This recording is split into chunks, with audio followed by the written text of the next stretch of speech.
Muchas gracias, señor presidente. Buenas tardes, presidente de Esquerra Republicana, buen amigo, Oriol Junqueras. ¿Cómo está? ¿Cómo estás? ¿Cómo hacemos de tú, de usted? De tú es perfecto. ¿Cómo estás? Muy bien. Contento de estar aquí. Me gusta mucho poder explicarme. Recuerdo que cuando me interrumpió el Tribunal Supremo después de 2 o 3 años de silencio forzado en mi declaración, porque decían que tenía que descansar un momento, yo les dije, es una lástima que me interrumpan, porque ahora que estaba en plena dinámica, pues bueno, aquí lo mismo. Estoy contento de estar aquí, de poder explicarme, de poder responder a las preguntas y con la expectativa, no solo de las que me han hecho, sino de las que están por venir. Como tengo 20 minutos, aprovechémoslos. Tú no es la primera vez que estás aquí en el Congreso. De hecho, ya se ha recordado, fuiste diputado unos días, hasta que a Marchena le pareció que decidió que era bastante, y la mesa, incumpliendo todas sus obligaciones de defender la inmunidad de los diputados, incumpliendo la decisión del Tribunal de Luxemburgo también. Bueno, lo viviste todo junto, como lo viviste tener que venir a recoger el acta, escoltado por la policía. De hecho, no sabíamos si podíamos hablar contigo, si vendrías esposado hasta las puertas del Congreso. ¿Todo eso qué tal? Bien, aquel día, una persona, el dirigente de un partido político, ¿quién? Una persona, no voy a decir el nombre, ¿de qué partido? Diré el pecado, pero no el pecador. Lo digo porque es bueno para ilustrar de qué partido. Un partido. Un alto dirigente de un partido político se me acercó y me dijo, aquí, en este Congreso, en esta sede parlamentaria, me dijo, te querría decir una cosa. Le dije, dime. Bueno, te la querría decir más en privado. Y dije, bueno, aquí hay gente que está bien que lo oiga. Y dijo, quería decirte que siento mucho lo que te está pasando. Y dije, hombre, sé consecuente. Si tanta pena te da, dilo en público. Y me dijo, no lo puedo decir en público porque perdería muchos votos. Pues me parece, ¿es alguien de un partido que quizás ahora está sufriendo cosas parecidas? Da igual. Bueno, dejémoslo aquí. Pero está bien contar estas cosas porque nos demuestra hasta qué punto muchas personas, sabiendo que lo que pasaba era injusto, a sabiendas de que lo que pasaba era del todo inmerecido, a sabiendas de que todo lo que pasaba era fruto de una conspiración manifiesta y claramente demostrada con todas esas grabaciones que hemos podido escuchar todos juntos, al mismo tiempo daban por bueno aquello de lo que se arrepentían en privado porque les valía para ganar votos. Pues a base de miserias morales se acostumbran a construir miserias políticas. Y las miserias políticas no son buenas para nadie, ni siquiera para aquellos que legítimamente son partidarios de la unidad del Estado español, porque es legítimo ser partidario de la unidad del Estado español, faltaría más. Pero seguro que muchos de aquellos que defienden esa legitimidad no querrían que hubiera otros que para defenderlo estuvieran dispuestos a saltarse todos los límites, no solo políticos, sino también morales. Y de estos hemos tenido muchos. ¿Cómo se lleva entrar esposado, ser interrogado por un tribunal, por unos abogados? Ortega Smith, de hecho, que quizás entonces no era tan conocido, actual diputado de Vox, sabiendo que, además, verse condenado por un delito que ni siquiera existía. ¿Cómo lo viviste?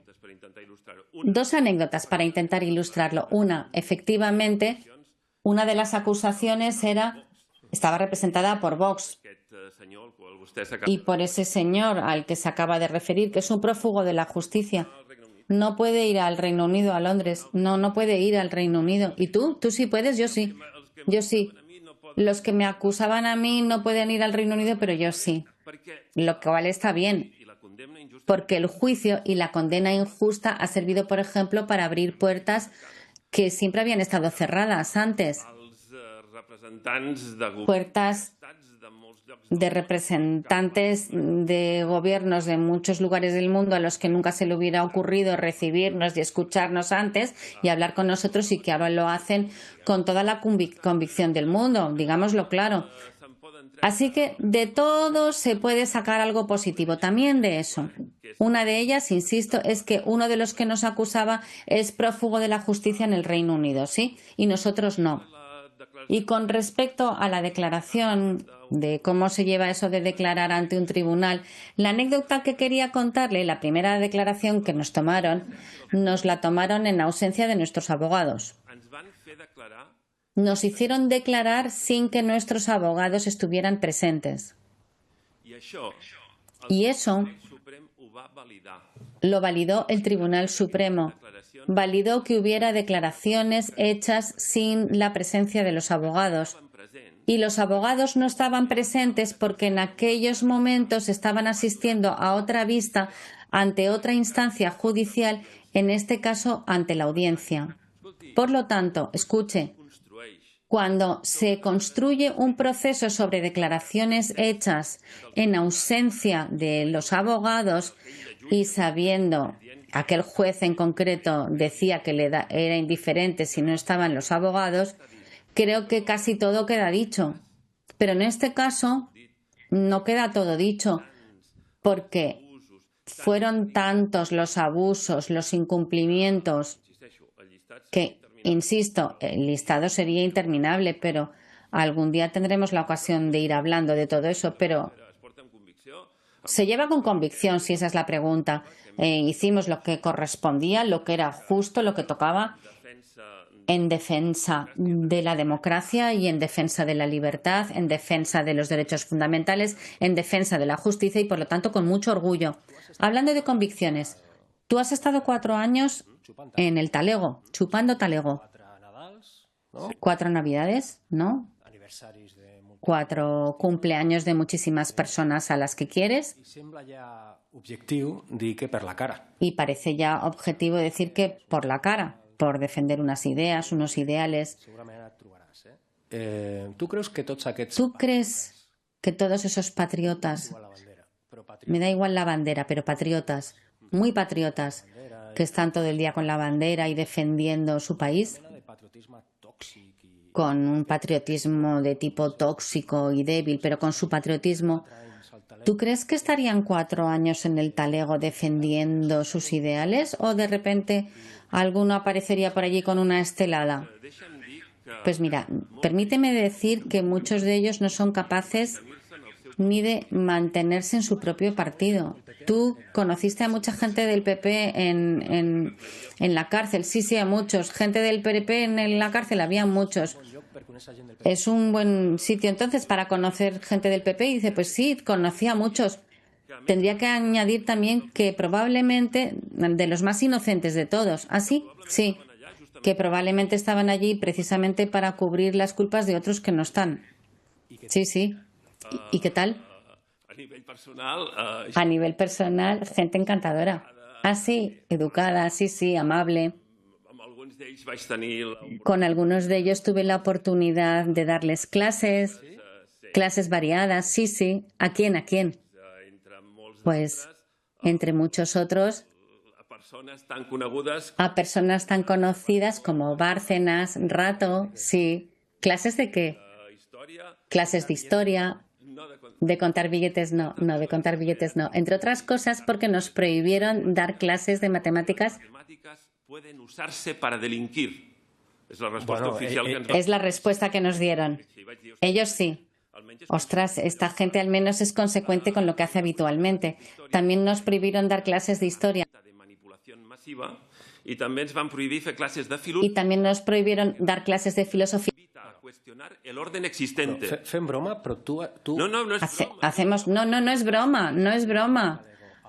Tú te encontraste en el talego con Bárcenas y Rato por casos de corrupción flagrante y no te dejaron darles clase ni de historia, ni de filosofía, ni de matemáticas. De física, sí. La física les pareció que era poco peligrosa, por así decirlo. Curiosamente, porque se me ocurren muchos elementos que pueden ser susceptibles de alguna inspiración. Bueno, Uriol, tú y yo lo hemos comentado muchas veces en privado. A mí me alegra. Creo que puedas hablar por primera vez en público de tu experiencia, que es muy bestia. Es muy bestia que gente como tú haya pasado 4 años de su vida. Yo lo recuerdo perfectamente, que durante muchos meses tuve artículos colgados en mi despacho de periódicos sorprendentes, de periódicos a los que yo respetaba mucho, que cada Navidad publicaban vuestro menú de Navidad, como si fuera un privilegio. Te estoy hablando de prensa muy seria de este país. Exdirectores, por suerte, del diario El País, que hacían este tipo de periodismo. En este país se promovió este tipo de venganza contra vosotros. Algunos de ellos les retaría a ver si se atrevían a probar ese menú. ¿Tú en qué momento fuiste por primera vez consciente de que te estaban espiando de forma ilegal?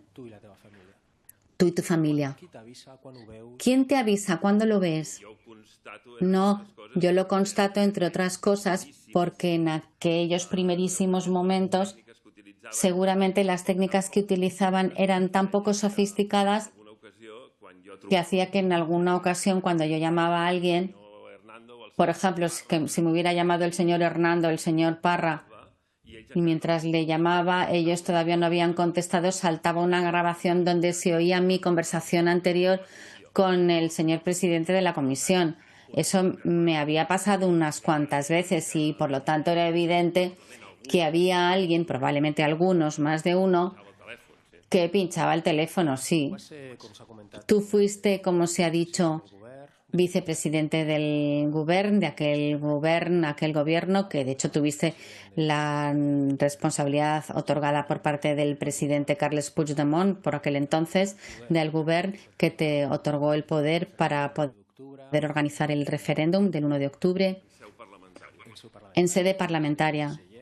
Tú fuiste conseller de Economía, y entiendo que tuviste, por una cuestión de reuniones con homólogos autonómicos, la oportunidad de hablar con ellos, la oportunidad de hablar con el Gobierno central, concretamente con la vicepresidenta Soraya Sáenz de Santamaría, con Cristóbal Montoro, ministro de Hacienda. ¿A ti en algún momento alguno de estos te avisó? Ojo. Es ilegal, ojo. Que estás malversando, ojo.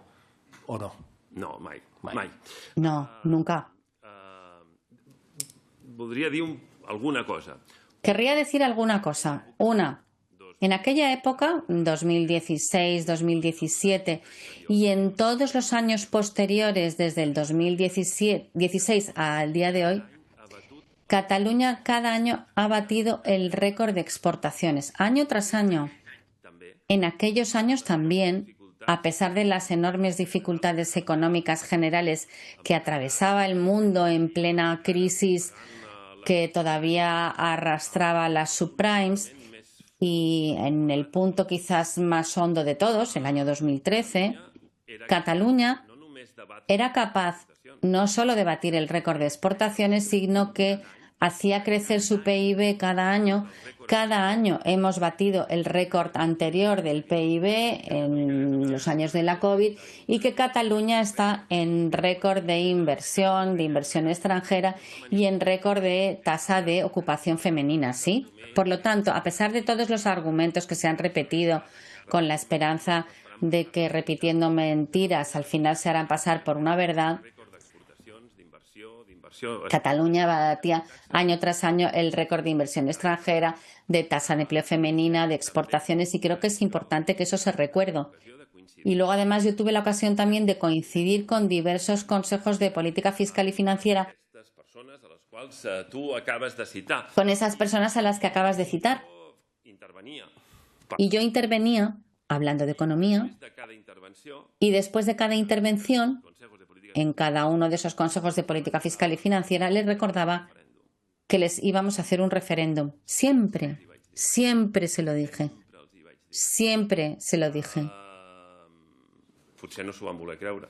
Quizás no quisieron creérselo, pero se lo dije siempre. Tú has sido víctima de persecución política, de persecución policial, de persecución mediática, de persecución judicial, de persecución digital, de mentiras, hasta el punto incluso de perder la libertad. Cuando tú ves que ahora mismo, según quién, que en aquella época cayó o que incluso colaboró, le pongo nombres y apellidos, Partido Socialista Obrero Español. Cuando tú ves que esta gente que cayó, que incluso colaboró, como mínimo apretando un botón, se cargó el gobierno de aquella época de Cataluña, porque en fin, cuando tú los ves ahora asediados, literalmente asediados por la misma gente, exactamente la misma gente, son los mismos. Cuando nosotros les avisábamos, ¿qué os creéis? ¿Que van a estar ya dándose por satisfechos, acabando o supuestamente acabando con nosotros? Sindicalistas, progresistas españoles, feministas. ¿Tú qué crees cuando les ves sufrir exactamente lo mismo? Pues pienso en Bertolt Brecht, que ya lo dijo hace muchos, muchos años, que empezaban con unos, seguían con otros, luego con otros, hasta que llegaba un día en que te tocaba a ti y ya no quedaba nadie para defenderte. Pues eso es lo que ha pasado y lo que sigue pasando en el Estado español, donde se utilizan determinadas herramientas para intimidar, para perseguir, para acosar a políticos en ámbitos cada vez más extensos, cada vez de más partidos políticos y también de fuera de la política, insisto. También contra miembros del Partido Popular. También, por ejemplo, contra el señor Bárcenas, que era el responsable de la contabilidad B del Partido Popular, a quien animaron a ser fuerte y a resistir, pero contra el cual simultáneamente inventaron una causa, que es la Kitchen, para intentar desprestigiarle cuando se dieron cuenta de que era obvio que ya no le iban a poder salvar. Así que, mire, escuche, tienen una vocación extensiva. Tú fuiste el más condenado de todos los condenados, 13 años. Y estuviste hasta el último día en la cárcel. Eres independentista desde que tienes uso de razón. Sigues defendiendo estas ideas de que Cataluña tenga su independencia, que haya gente que diga que sí, que diga que no, que vote. ¿Qué piensas cuando ves que hay una parte, no sé si que forma parte del movimiento político, pero sí del independentismo, que te acusa de todo lo contrario y que te acusa de ser un tipo de, bueno, simplemente porque desde de una celda, de una cárcel, un día dijeras, donde probablemente hacía frío, somos los que somos, tenemos que seguir trabajando, tenemos que seguir intentando ser más? ¿Qué piensas? Pues que tenemos que ser más, que tenemos que ser tantos como podamos, que tenemos que ganar democráticamente, que para ganar democráticamente tenemos que ser muchos, que no nos sobra nadie y que ojalá fuéramos capaces de convencer a todos como mínimo de que es legítimo votar, si no les podemos convencer de que la causa de la independencia es una buena causa, que no tienen por qué compartirla, evidentemente, pero como mínimo sí la causa de que la mejor manera de resolverlo es votando, porque no hay ninguna otra forma eficiente de resolver este tipo de causas. Esto es lo que en democracias occidentales tan consolidadas ha pasado en el caso de Islandia con respecto a Dinamarca, o en el caso de Irlanda con respecto del Reino Unido, o en el caso de Noruega con respecto de Suecia, o lo que ha pasado en el caso de Quebec, en este caso sin éxito con respecto al Canadá, y lo que ha pasado en el caso de Escocia, una vez más en el Reino Unido, otra vez sin éxito, pero tanto en aquellos casos en los que ha habido éxito como en los que ha habido una creación de un nuevo Estado, Irlanda, Islandia, Noruega, etcétera, como en los casos en los que no ha habido un éxito, Escocia y Quebec, pues lo que está claro es que estas cosas se resuelven votando. ¿Te gustaría que alguno de ellos te pidiera perdón algún día? No hace falta. Lo que hace falta es justicia. No hace falta nada más. No necesito, bueno, yo no necesito que nadie me pida perdón. Yo lo que quiero es que mi país tire para adelante, que las cosas le vayan bien y si puede ser a los países de mi entorno también. Yo le deseo lo mejor a todo el mundo, a todas las economías de nuestro entorno, porque al final lo que es bueno para nuestra economía es bueno para las economías de nuestro entorno y lo que es bueno para cada una de las economías de nuestro entorno también es bueno para nosotros en un mundo integrado, iba a decir, cada vez más integrado, aunque últimamente la política arancelaria de Estados Unidos pues quizás esté demostrando lo contrario, pero nosotros somos federalistas en Europa, nosotros somos independentistas con respecto del Reino de España. Sí, es evidente y lo sabe todo el mundo. Pero al mismo tiempo nosotros somos federalistas en términos europeos y somos internacionalistas con respecto al mundo y de hecho formamos parte del grupo parlamentario europeo más federalista de todos, que lo es con más convicción, que es el grupo de los verdes del Parlamento Europeo. Así que mire, con toda la voluntad de entendernos con todo el mundo, al menos por lo que se refiere al ejercicio del derecho de voto. 20 segundos, señor presidente. Yo fui a verte a 3 o 4 cárceles y tengo anécdotas. Imagínatelo, si tú un día te animaras a contar todas las burradas que te han pasado, que os pasaron en la cárcel, yo creo que